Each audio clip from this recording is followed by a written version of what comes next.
Nos encontramos en Diálogos de Café, un espacio donde pretendemos conocer a nuestro invitado desde una perspectiva diferente y, como siempre digo, con esa magia o esa intimidad que nos genera el tomar un café, que no es cualquier café, porque es el café de especialidad de Broadhouse. Broadhouse tiene dos casas, una en Carrasco, en Líbano 1428, y la nueva casa en Pocitos en 26 de marzo 1399. Así que con este puente de aromas de café recibimos a Diego Fischer. Diego, un gusto que ¿Cómo? estés hoy aquí. Muchas gracias, ¿cómo estás? Bien, bien, bien, Bueno, macanudo, me bien. alegro. Diego, escritor, periodista, guionista, productor teatral y cinematográfico. Una amplia Uruguayo que gama. quiere vivir Es así. de lo que le gusta y de lo que mejor sabe hacer. Preguntarte en cuál de todos estos escenarios te sentís más cómodo, creo que, no sé, dice, vos No, lo que puedes contestar. son todos escenarios en los Distintos, que me siento muy cómodo, claro. pero claro, algunos dependen de los recursos que se tengan. La etapa de productor teatral yo la di, no digo por cerrada, pero la dejé en suspenso hace mucho tiempo, cuando en la última obra me fue muy mal y perdí mucha plata. Y hoy en día y te estoy hablando de hace unos cuantos años, y hoy en día, por lo que sé y por lo que veo, eh, la afluencia, lamentablemente, ¿no? La afluencia de público a los espectáculos de teatro independiente es cada vez menor. Pero todas las áreas en las que he incursionado, me siento muy cómodo, me he sentido muy cómodo. Obviamente por una razón bueno, de economía y de ingresos, estoy concentrado prácticamente en la escritura, casi a tiempo completo, y algo en el periodismo, a través de mi columna que es semanal, los días sábados en el diario El País, y mi programa de televisión, Los Notables, Los que notables. vamos por séptima Séptima temporada. temporada, sí, sí, sabías. Pero digamos que el esfuerzo mayor se concentra en la investigación y la escritura, ¿no?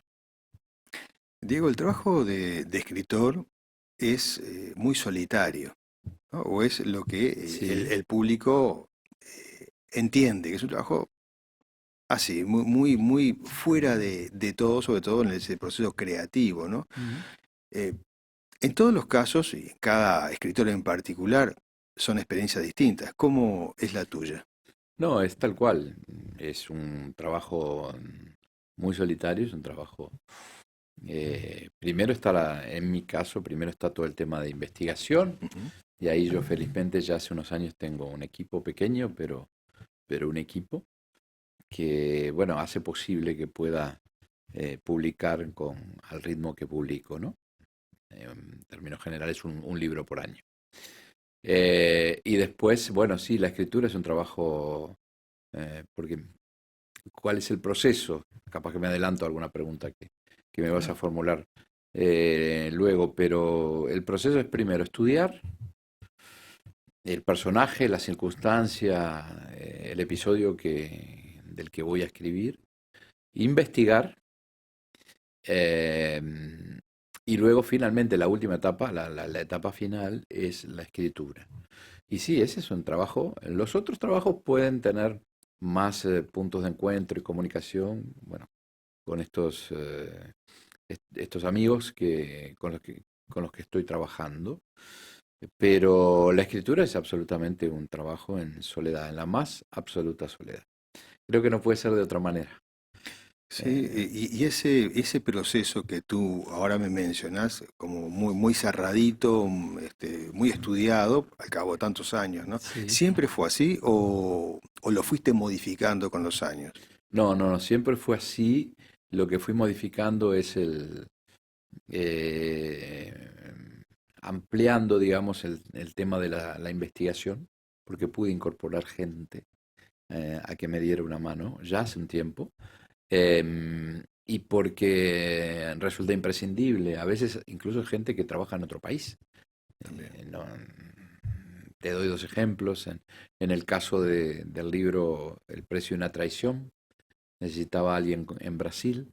Y en el caso de La Gran Farsa, bueno, por supuesto, Inglaterra. en Inglaterra. ¿no? Hubo que contratar allí a un equipo de investigadores que, guiados por mí, bueno, hicieron la investigación Sí, porque para lograr los a los documentos. 50 años se liberaron los archivos de... Claro, empezaron a liberarse Empezaron. los archivos del embajador Claro. Jeffrey Jackson.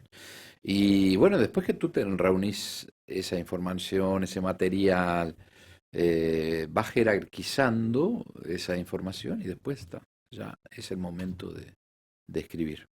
Ay, Mientras la historia se va armando en la cabeza, ¿no? sí, Sí, es sí, sí, así. sí, sí. Sí, yo cuando me siento a escribir, la historia la tengo prácticamente armada en la cabeza, ¿no?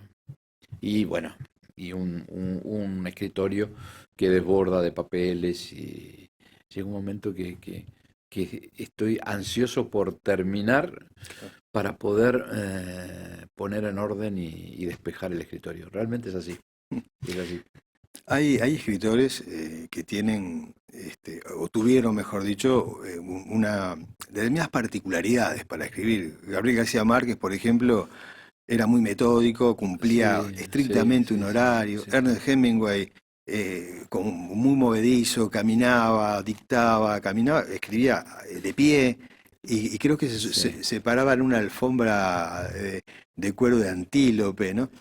¿Algunas de esas excentricidades forman No, parte no, de tu no, no, escenario? no, ¿No? sí, sí tener método y constancia. Dostoyevski Porque, escribía de noche, bueno, yo hasta hace poco escribía prácticamente de noche hasta la madrugada. Te es diría más que hasta los relajado, más últimos. Sí, a esta hora empezaba a escribir, hasta ahora digo, claro. de tarde, Ujú. empezaba a escribir y de tarde cuando comienza a ponerse el sol y podía seguir hasta muy entrada la madrugada, pero probé que con el tiempo me di cuenta que también las mañanas pueden ser muy productivas y pueden, es decir, hasta hace 2 libros hacia atrás o 3 libros, yo era de las personas que empezaba, como te decía, al caer el sol y podía seguir hasta las 3 4 hasta las 6 de la mañana. El tema es que ya a las 3 cuando empiezan a cantar algunos pájaros, Ujú. tú sentís el cansancio. Claro. Y yo me exigía. Y después el resultado no era el mejor. Entonces, en determinado momento hice un clic y cambié ese régimen y me di cuenta que empiezo a trabajar de mañana, no muy temprano porque no soy de madrugar, digo, sobre las 9:30, 10 de la mañana, y voy hasta que ese cansancio empieza a pesar y digo, bueno, llegó el momento de parar. Y eso puede ser a las 4 de la tarde o a las 5. Y entonces de ahí en adelante hago vida normal, ¿no? Ujú. Entre otras cosas como, Claro. eh, puedo ver No, una película, y sí, no, la vida sí, sigue. sí, sí, sí, y me acuesto a una hora razonable, entonces me rinde Claro. mucho más el día, ¿no? Sí, sí, sí, pero encontrás justamente el momento de conectar con todo ese otro mundo, los momentos de tranquilidad No, sí, general, sí, ¿no? tranquilidad tiene que haber y sobre todo tranquilidad interior, paz interior, Sí, que sí, no también, solamente es la tranquilidad que hay es en el cierto. ambiente, sino sentirse uno, eh, bueno, que los problemas que todos tenemos no lo estén a uno avasallando, ¿no? Sino que encontrar ese... Porque también es un trabajo de mucha intimidad, Ujú, ¿no? también. Es un trabajo de... Uno abre el corazón y el alma muchas veces cuando escribe. En lo personal lo siento Sí, sí, así sí. y lo hago así. Entonces tiene que haber una estabilidad emocional. Si no es imposible. Realmente es imposible. Al este de la historia fue tu primer publicación. No fue la primera publicación, pero sí fue lo que yo digo, la primera publicación de mi etapa profesional. Bueno, esa era la pregunta, si Sí. se te reconoce por esa, o el mundo te reconoce por esa primera publicación, pero Bueno, hubo otras antes. sí, como Claro, todos los escritores, hubo como 4 antes. mira. 2 de ellas publicadas por lo que entonces era la Fundación Banco de Boston. Y como todo escritor, uno a veces reniega de sus primeras obras. Porque obviamente eran los primeros trazos, ¿no? Cuando uno empieza a escribir o aprende Ujú. a escribir. Entonces, el hecho de empezar a publicar en una editorial internacional, como era en aquel entonces eh, Editorial Aguilar, Ujú. hoy lo sigue siendo, ¿no? Pero Claro. bueno. fue por el sello Aguilar de Editorial Santillana, me acuerdo. Sudamericana, Santillana. Sudamericana, Es decir, sí, sí. a lo largo de estos 30 años ha cambiado mucho el Sí, mercado, sí, sí, ¿no? sí, sí. Y ha habido compras y Sí, sí, sí. Se han fusionado. se han fusionado, exacto. Y ahí fue cuando me di cuenta que no solo había que estudiar, no solo que había que investigar, sino que también la escritura luego debía pasar forzosamente y necesariamente por un corrector. Primero por un Sí. editor Eso es y fundamental. luego por un corrector. Diego, ¿continuamos con esto en el corte? Sí, con mucho gusto. Vamos al corte, como dije recién, y con Diego seguimos tomando un café de Broadhouse. Los esperamos en un ratito.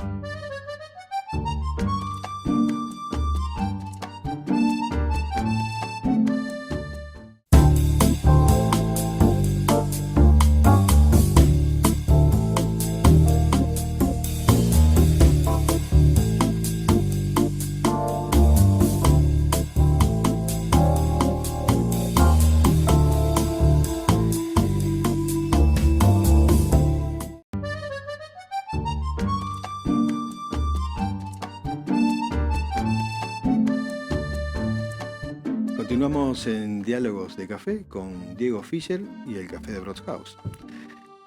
Diego, me contabas lo importante que es contar con una editorial que tenga un corrector de estilo. Sí. Eso cambia muchísimo el proyecto. ¿Sí? Creo que es un compromiso del escritor para con el público de entregarle un trabajo técnico con una corrección técnica. Sí, claro, claro. Yo tengo la enorme fortuna de seguir trabajando con la misma correctora desde al este de la historia. Se llama María Cristina Duto, creo que es sin duda una de las mejores, si no la mejor correctora que hay en el Uruguay. Y desde el primer momento, o sea, estamos hablando del año 96, o sea que vamos a cumplir 30 años trabajando juntos. Y solo un libro ella no me pudo corregir y lo lamenté muchísimo por un tema de salud. Eh, y creo que ahí está la clave. ¿Cuál fue la clave de este? Yo siempre digo, nosotros tenemos un matrimonio literario que va a cumplir 3 décadas. ¿Y cuál fue la clave de esta historia?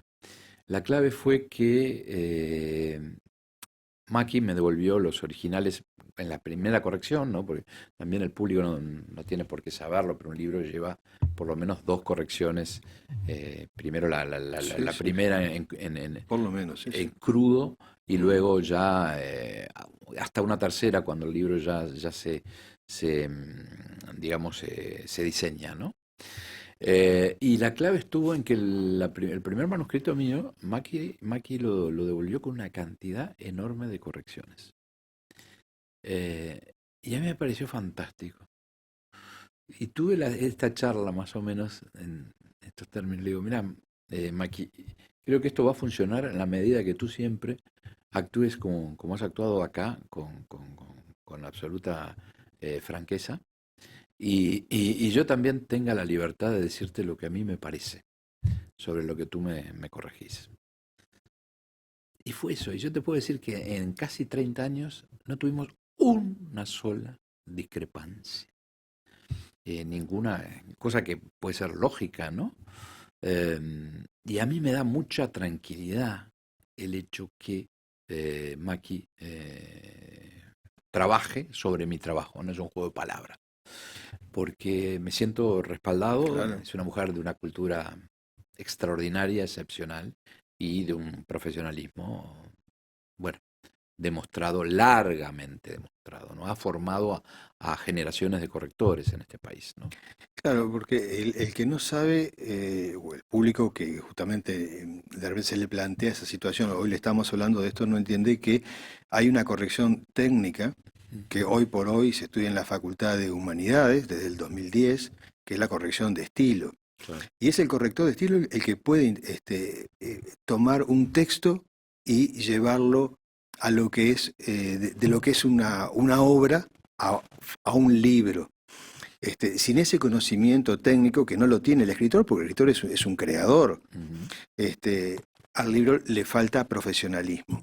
porque hay reglas que las conoce solamente el técnico. Y está muy bien lo que decís, porque hay muchos escritores incluso que están un poco reacios a esto, no entienden cuál es el gran aporte, porque en ¿Cuánto definitiva, mejora un texto? ¿cuánto mejora el texto? ¿Cuánto mejora un Claro, texto y cuánto, bueno, a mí, cuánta certeza me da eso, ¿no? Cuánta sí, tranquilidad. Pues sí, sí, certezas no hay, pero sí tranquilidad. Y también ese respeto hacia el público, porque el claro, público va a recibir un texto que le puede gustar o no, eso es otra cosa, pero que sin duda está bien escrito. claro, porque además está, el que no sabe no se da cuenta, pero el que sabe va a tomar el texto y va a decir, qué buen trabajo que publicó Fisher.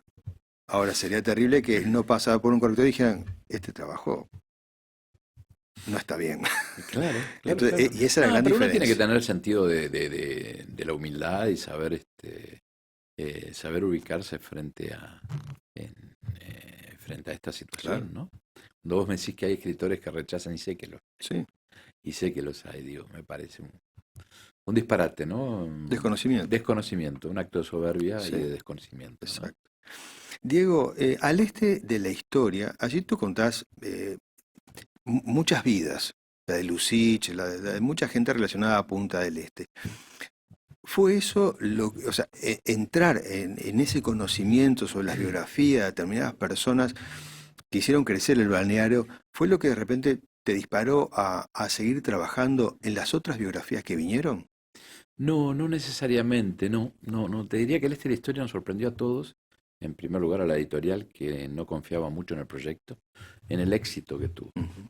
Es un libro que hoy, que han transcurrido 30 años, ha tenido numerosas Varias, sí, sí, reediciones, sí, sí, y además es un libro que usan los guías turísticos de Punta también. del Este para llevar a los visitantes extranjeros y conocer la historia del balneario desde otra mirada, que no es la mirada de la farándula, Ujú, no es la mirada que se asocia con Punta del Este, con la frivolidad, sino de los sembradores claro. de ese lugar maravilloso. No, no, no, yo te diría que lo que siempre me movió a mí y me sigue moviendo hoy es el olfato periodístico o algunas Ujú, circunstancias puntuales. Después vinieron de Al Este de la Historia, que tuvo un primer tomo y un segundo tomo, que el primero lo escribí a cuatro manos con la colega argentina Silvia Pisani. Eh, Después vino la biografía de don Antonio Lucich, pero y hubo, tendría que hacer un poco de memoria, pero después el libro que a mí me da la pauta que yo podía vivir de la escritura, llega unos cuantos años después, que es Al encuentro de las Tres Marías. ujú. Y ese libro, bueno, tiene muchos elementos que me llevaron a mí a escribirlo. Uno fue una carta que un médico que en determinado momento atendió a Juana, recibió de Juana.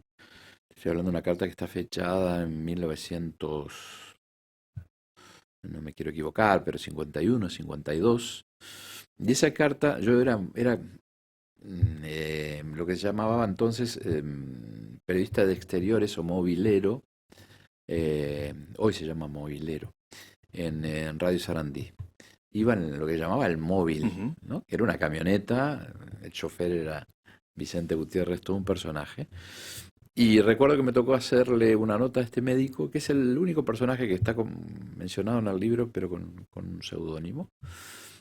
Por un tema de respeto ya no está. Y creo que él tuvo un acto de confianza cuando me depositó esa carta. Esa carta me la entregó, una copia, ¿no? Y durmió, te diría que 15 años en el escritorio, en mi escritorio, en uno de los cajones. Y un día yo ya estaba en esto bueno, de investigar y escribir y publicar con esta editorial, la encuentro y la leo. En su momento la había leído y no me había dicho demasiado o no recordaba lo que me había dicho esa carta. Pero cuando la leo es una carta extensa, digo, qué historia que hay acá, ¿no? Porque ahí Juana confesaba su adicción a la morfina, su amor prohibido, que era el doctor Eduardo de Robertis, y bueno, y las penurias económicas que en ese momento también la estaban golpeando. Y bueno, y eso fue lo que después se transformó en una investigación de casi 2 años en la Biblioteca Nacional. Llegué, ¿tú sabías que los archivos más completos de Juana no están en Uruguay? Sí, en Harvard creo que En la está. Universidad de Harvard Sí, sí. y en la Universidad de Stanford. Llegué a esos archivos que también habla mucho y nos dice mucho de lo que representa Juana para el mundo, ¿no? Claro. Cosa que en el Uruguay no lo... Creo que, bueno, hay un antes y un después de este libro en la consideración de Juana. Eso es algo que yo lo tengo, digo, me parece que es así. Y no es esto arrogancia ni, ni nada por el estilo, ¿no? Sino comprobar que ese libro cambió la consideración que mucha gente tenía sobre Juana. Y el hecho de que esos archivos estén allí te da la pauta de la valoración que sigue estudiando Juana en las universidades españolas, ¿no? Y en Italia, por ejemplo. Pero bueno, siempre hay un elemento, un detonante en mis libros, en lo que luego van a ser mis libros, que los descubre y los capta el periodista. Y así, digo, así en cada uno de los libros que han venido y hasta el día de hoy. Sobre eso vamos a hablar después del corte. Me no? encantó esa punta que levantaste. Vamos a la pausa comercial y continuamos en unos segundos.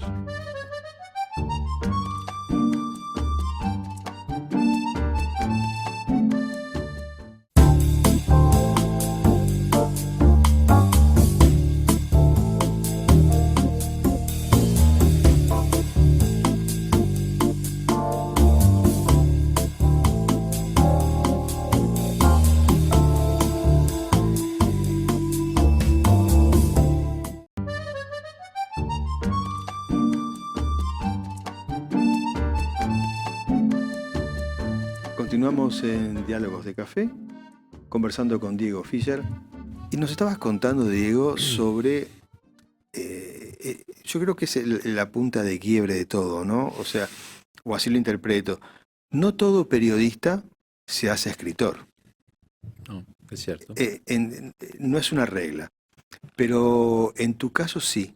O sea, ¿qué te llevó a profundizar en la narrativa como lo has hecho? A mí siempre me gustó la escritura y tuve cierta facilidad o me destacaba en la escuela en redacción, en composiciones. Tuve la fortuna de educarme y criarme en un hogar, en una casa donde había libros, donde se escuchaba música clásica. No era una casa solemne porque éramos 6 hermanos, imagínate que bastante ruido también había, pero sí de tener una madre que era profesora de literatura española, de idioma español, muy exigente. Y naturalmente en esa casa había libros y sobre todo también se recibían 2 diarios por día. Entonces la literatura era algo que estaba al alcance de la mano si uno quería. Y recuerdo, ¿no? Recuerdo, por ejemplo, cuando venía para acá, venía acordando de la primera edición de 100 años de soledad, te estoy hablando de año 66, 67, yo era muy niño y me acuerdo cómo se peleaban mi hermana mayor y mi hermano mayor por leer el libro, ¿no?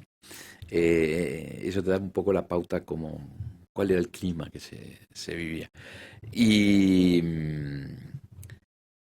bueno, tú decías, no todo periodista se hace, me fui un poco por las ramas. Escritor. En determinado momento, cuando encaré el libro sobre Juana, y fue el suceso editorial que fue, yo me dije, bueno, aquí hay algo que vale la pena explorar. El camino de poder trabajar duro y vivir de esto. ¿Por qué? Porque a mí la escritura, sobre todas las cosas, me produce felicidad.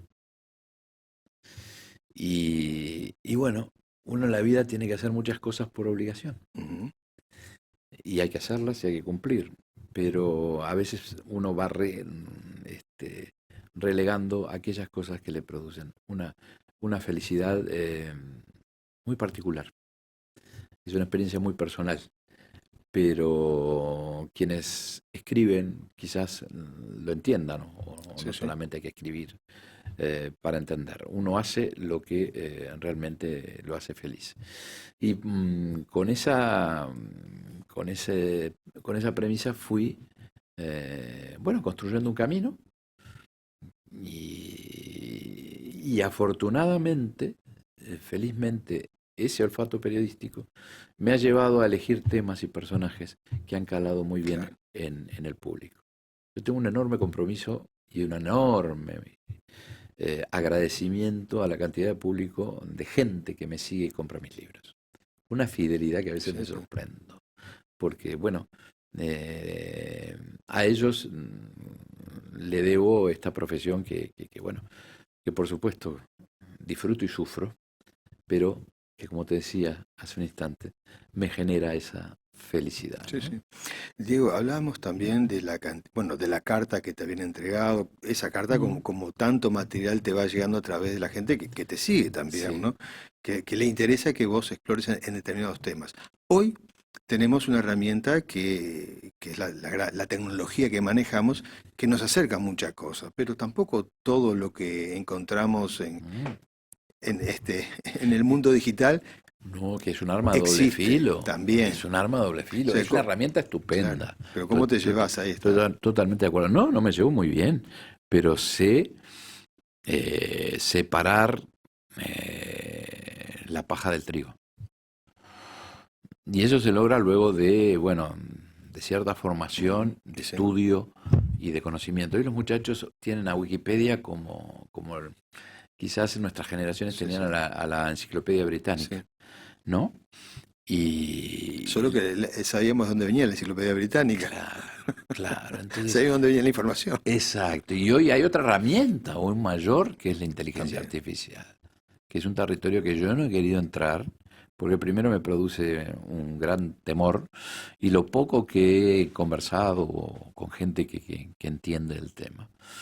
Bueno, En realidad es el mal uso que se le puede dar, ¿no? O claro, sea, no es la exactamente. tecnología en sí. No, a mí el terror y el pánico que me producen todas estas herramientas Ujú, tecnológicas que bien usadas son fabulosas, ujú, porque sin ese internet yo no hubiera podido llegar a los archivos claro, de Juana en Harvard, por ejemplo, no hubiera podido llegar a los archivos del Barón de Tamandaré en Brasilia, ni a los archivos del Foreign Office en Londres.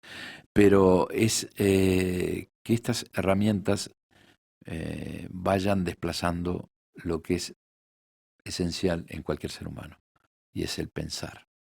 Y el pensar y el razonar nos hace libres, y es esos, esas herramientas, este aparatito, ujú, ¿no? Que es maravilloso, que es fantástico, ¿eh? Puede llegar, como está demostrado hoy en día en niños pequeños, a anular el cerebro, ujú. pero sobre todo en los que ya somos gente formada y con unos cuantos años encima, a perder esa capacidad de pensar y de cuestionar. Y si nosotros dejamos de cuestionar y dejamos de pensar, perdemos la libertad. Claro, es así. Diego, tú has escrito sobre figuras como Juana Ibarburu, que mencionamos recién, Delmira Agustini, Ujú. Carlota Ferreira, Sí. Julio Herrera y Reisig también. Ujú. Bueno, cantidad de personalidades que Perdón, formaron Julio parte. Herrera y Oves, Julio Herrera, y en ese libro se cuela Julio Herrera y Reisi, sí, que era su sobrino, ¿no? sí, con Elvira Reyes. Con Elvira Ahí Reyes, está. claro. Y Julio Herrera también aparece con María Eugenia Bafarreira, ¿no? También, también. ¿Qué pasa cuando tú entras a investigar a todas estas personas? eh, y bueno, y las personas que de repente aleatoriamente estaban alrededor de ellas, eh, ¿en algún momento te pasó que por algún motivo te defraudó, que lo que conocías no era lo que originalmente sabías sobre esa persona? Porque a veces sucede que uno admira a alguien por su legado Mm. cultural, pero cuando entra a la vida decís, hubiera preferido no saberlo. No, ¿sabes qué? Me ha pasado que he aprendido, no siempre he ingresado a esos personajes con la admiración que confieso Ujú, abordé a Juana. Hasta te diría con cierta, eh, reticencia llegué a Delmira.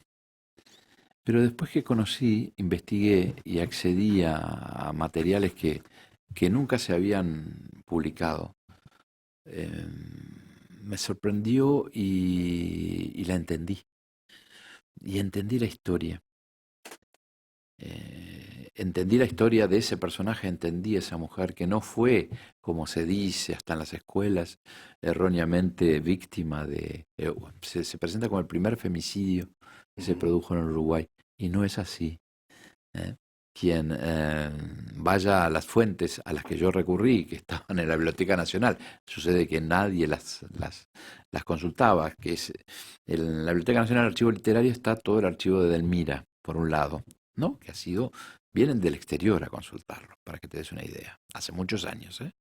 Y por otro lado, en el mismo archivo, está todo el archivo de la familia Agustini, es decir, de su padre y bueno, de toda la familia, bajo el rótulo de Santiago Agustini.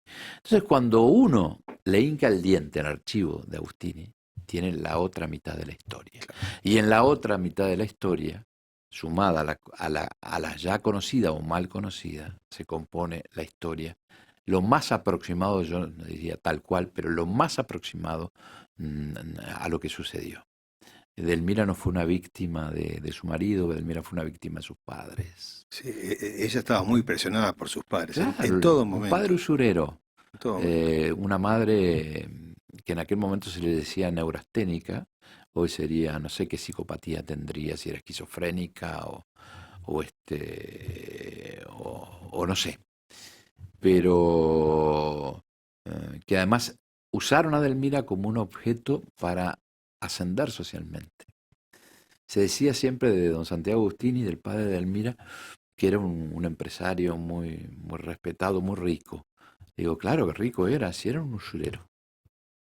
Y tú sabes que la usura y la prostitución, desde la Biblia en adelante, son las peores profesiones que han sido siempre condenadas en la historia de la humanidad. Sí, toda una tragedia en la vida de Delmira, toda una tragedia. Claro. Diego, vamos de vuelta a la ¿Cómo no? pausa y volvemos. Viste que me entusiasmo. Sí, Y ya. el tiempo se pasa rápido. Es así. Amigos, vamos a la pausa comercial y continuamos luego conversando con Diego Fischer.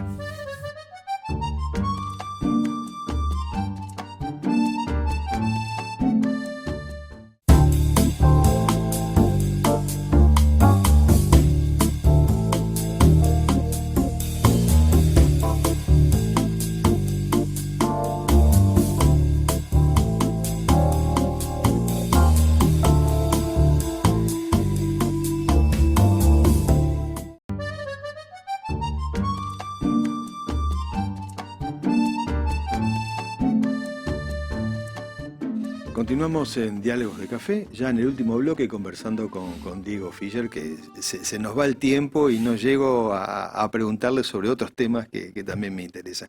Estamos hablando sobre Delmira Agustini, como para no hacerlo muy largo. Yo no sé si me equivoco, pero creo que hubo allí, por lo que sé, también un poco de un acuerdo entre Enrique Reyes claro, fue un pacto suicida. y Delmira. Sí, fue un pacto suicida porque no pudieron vivir el amor como ellos hubieran querido, así siendo marido y mujer.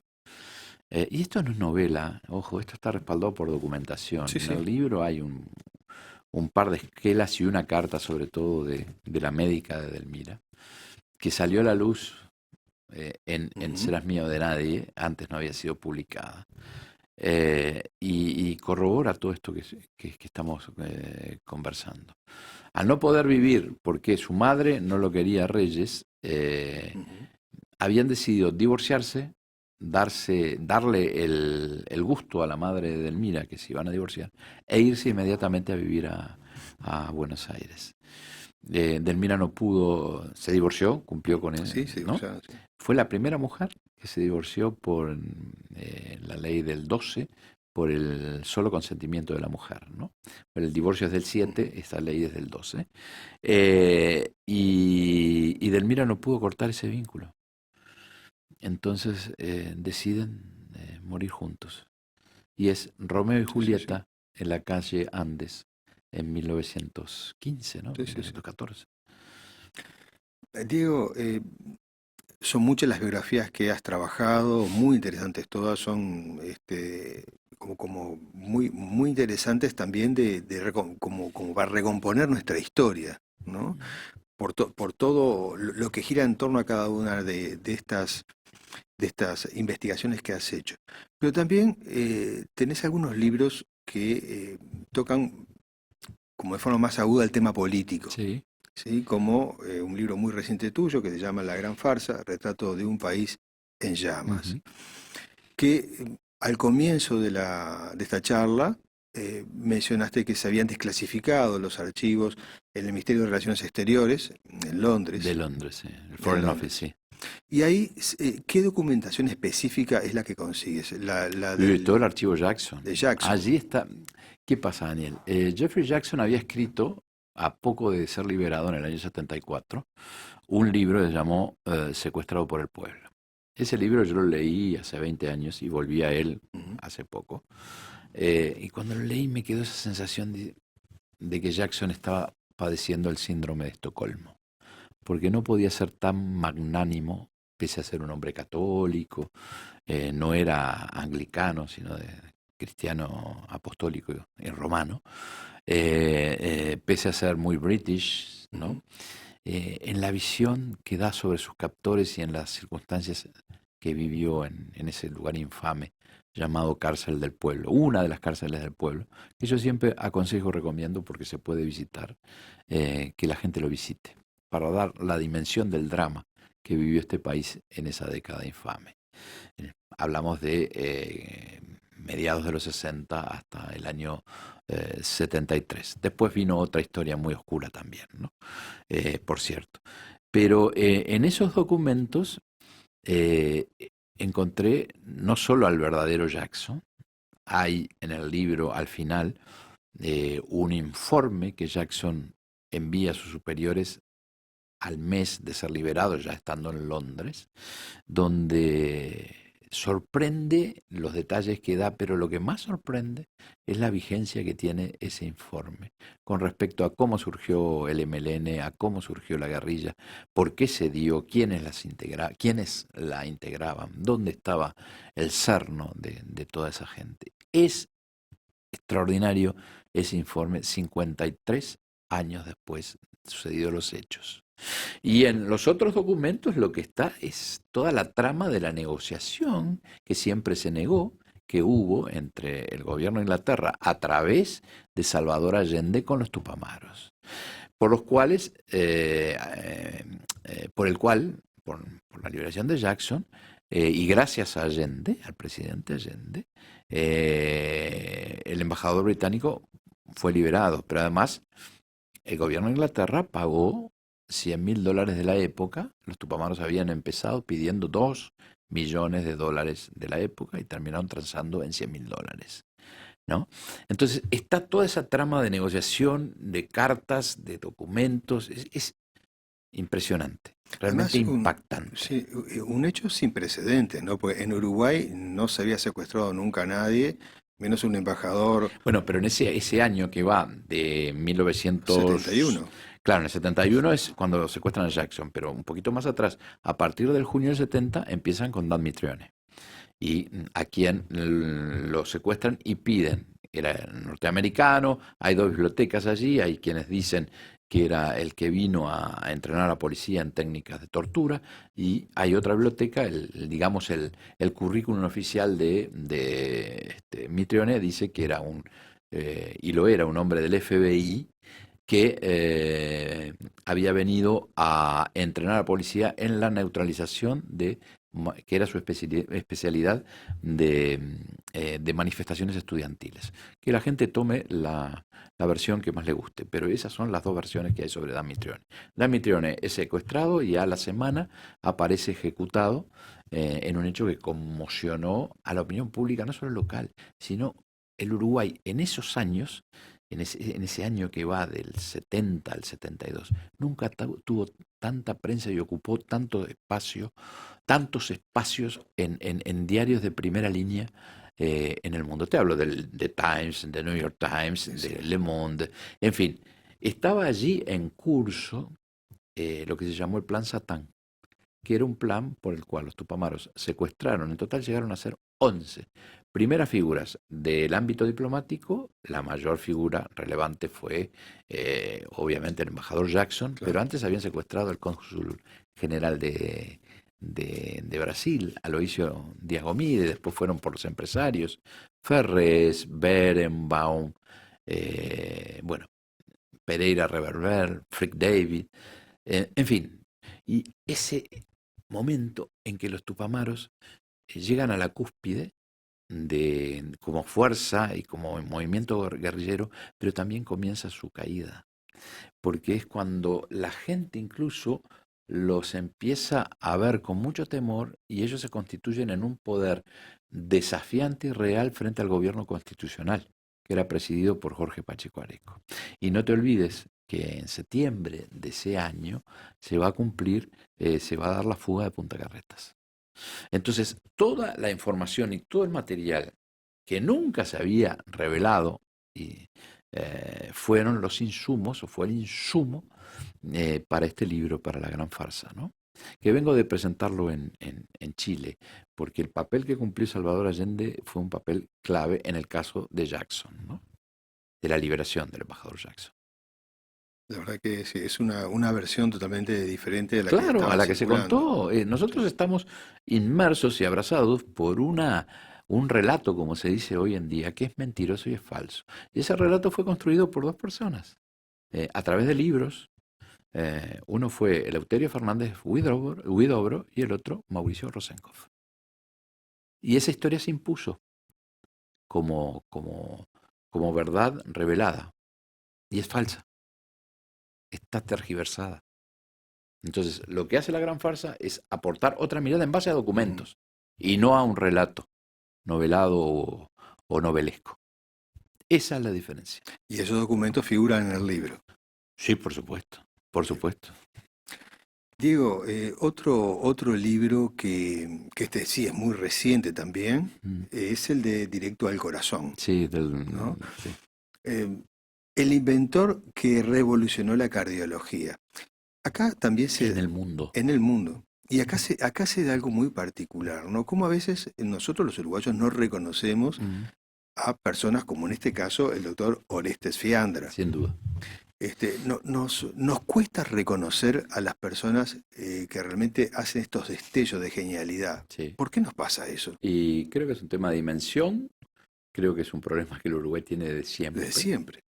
No solo con los científicos, en el caso del doctor Orestes Fiandra, que se le olvidó, no solo a nivel mundial, porque fue el hombre, junto con el doctor Rubio, Roberto Rubio, el cirujano, que implantaron el primer marcapaso exitoso, y lo digo en singular porque así se escribe y se llamaba en aquellos años, el primer marcapaso exitoso en el mundo. Y fue en Uruguay, en el Sanatorio Casmus de la calle Colonia y Arenal Grande. Hay una placa allí que lo recuerdo. Pero además el doctor Orestes Fiandra fue el mentor del Fondo Nacional de Recursos, junto con otra figura excepcional que fue el doctor Oscar Gulepone. Y yo creo que ahí lo que pesa esa cosa terrible de la política, eso se dio en 1980, dictadura. Y como fue aprobada esa ley o el decreto correspondiente en dictadura, se prefirió obviar. Claro. Hoy, ¿quién discute el Fondo Nacional de Recursos? Vemos permanentemente la cantidad de personas que incluso van por la vía judicial para llegar a tratamientos que aún no están contemplados en lo que viene a ser el vademecum del Fondo Nacional de Recursos. Una vida que creo que tendríamos que tenerla mucho más presente, que bueno, lo estás ahora resaltando en tu libro. Diego, se nos acabó el tiempo, pero antes de irme... Yo quería todo café, porque está buenísimo. Bueno, café, lo vamos a tomar igual en el corte. Bueno, ¿verdad? Hay una frase que está en tu libro que me encantó. Por aparte, vos recogés muy bien un encuentro entre el doctor Taliche y el doctor Orestes Fiandra, que es: todo lo que me rodea tiene que tener una explicación. Sí. Qué fuerza motivacional que le dio. Pero ese era el leitmotiv de Fiandra. Eso fue lo que en su vida era un muchacho joven, Sí, sí, joven. eh, Le hizo cambiar la vida. que iba a estudiar Con Talich. ingeniería, que iba a estudiar Sí, sí, sí. ingeniería y terminó estudiando medicina y luego especializando en cardiología y siendo lo que fue. Diciendo lo que fue. Gracias por tu visita. Bueno, con regalo y todo. Tenemos acá una atención de Muchas Dot gracias. House, que como te explicaba en el corte, es una empresa gastronómica dedicada a la panificación de la bollería alemana, elaborada con centeno, que ya lo vas a probar y Sin duda, lo voy a disfrutar. creo que ya se ganaron un cliente hoy, o varios clientes. Espero Gracias, que sí, Diego. espero que sí. Sin duda que uno sí. ¿Querés que lo abra? No está previsto. En tu casa, en tu casa. Muchas gracias, Diego. No, gracias a vos por la invitación y un placer. Amigos, nos encontramos en otro encuentro de Diálogos de Café, conversando así como lo hicimos hoy con Diego Fischer. Adiós.